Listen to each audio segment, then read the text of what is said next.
as we hear this, who benefits the most from this? As you hear the countries who gain the most money, who are they? The ones that are on the neutral border. The smaller countries. Exactly. The smaller countries benefit because, well, you tell me, why do the smaller countries benefit? I'm not a small country. Because I can be persuaded. I made $15. If someone made more than you. I think Burkina Faso was in the lead there. Because she just flirted around with everyone. Okay, order. Well, why do small countries benefit more? We've already heard because they're neutral.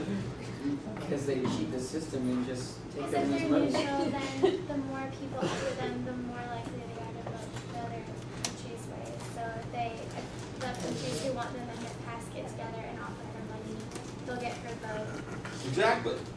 Because why didn't a country like China or France or Russia benefit more from this? How much, Nick? How much money did you make or lose? I stayed the same. Stayed the same. So how come a country like that who has the permanent veto, why wasn't the focus put more on them? They're not as powerful as the US. But they have the veto power the same as the U.S. But the US could offer more to other countries. Because, Set size. right. How much do you think you would have had to offer Russia to make them change their mind?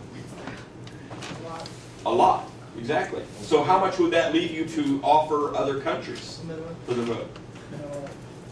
Now, the fact that this resolution passed, I think in the real world, Russia may have chosen to exercise their veto. In this case, they didn't. But let's say they did choose to exercise their veto. Was it worth it what the United States had to spend for other countries? Yeah. It was. Explain how. Because spending our capital to the smaller country gave us the edge on the number of people who voted away. So how did it benefit you if Russia vetoes it and the resolution does not pass? Well, that wouldn't have. Really? If it wouldn't have passed? Yeah. Or Because we talked about yesterday how it was through the position statements, the opening statements, they were all kind of, in a way, propaganda. They're all, they're not necessarily what a country is going to do. So their vote is their actual action.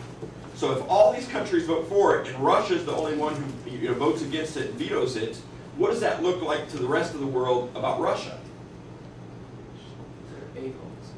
They're really not cooperating, are they? It's the rest of the world wants to do this and sees a problem. It's Russia who's standing in the way. And if the vote had gone the other way, the same could be said of the United States. If the vote had gone against you, if your vote was, the resolution had said something to a negative effect, saying we're not going to do this, and had gone against you, would you have vetoed it? Yeah. Yeah, most likely. And then the same thing could be said about the United States, that, well, the rest of the world wants to do this, but the United States doesn't want to. So, were you able to convince other nations to who changed their vote based on what other nations were giving them? Just one state? Two? Well, Adam, he didn't put forward his amendment, but I changed for that, for what he was proposing. Okay. How hard was that to get other nations to change their vote? How hard was it to get a bigger nation to change their vote? pretty hard. Pretty hard. And why do you think that is? They have their own set idea what they want to do under control. And did they need that much political capital from you? No. How easy was it to get smaller nations to change their vote? Pretty easy, because if you only start out with Burkina Faso, how much did you start out with? $4. Then you give them $2, that's 50% of what they already have. That's a pretty good return for them. So who was strongest? Who's the strongest nation here, do you think? United States? Did they get their way? And how do you think they got their way? Money, yeah, their political capital. You were able to spread it around. So the richest nation got their way, because the United States started out with the most political capital in this game. Who was weakest?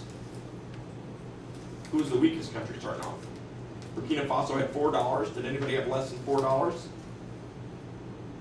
Did they get their way? What was your objective, Burkina Faso? To ensure the failure of this resolution. Did they get their way? But did they benefit from this, from the negotiations? They benefited quite a bit, didn't they? More so than any other nation. What does this say about the power of Burkina Faso then to affect negotiations such as this? I mean, we saw the vote was pretty much right down the middle. I mean, in class here it was 7-7, basically. So who had the most power in these negotiations? Was it the United States because they were the richest? Or was it Burkina Faso who benefited the most? The smallest nation? What'd you say, Jay?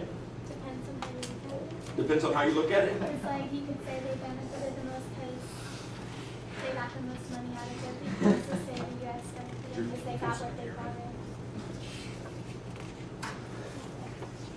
Okay. Who thinks the United States benefited the most? They got their way. But why do you think the United States benefited the most? Because, did they get the most money? Because they got the resolution passed. They got their resolution passed. And what does that do for them in terms of power? I don't know. It makes them more. Makes it more powerful because they're going to get a return on that investment, right?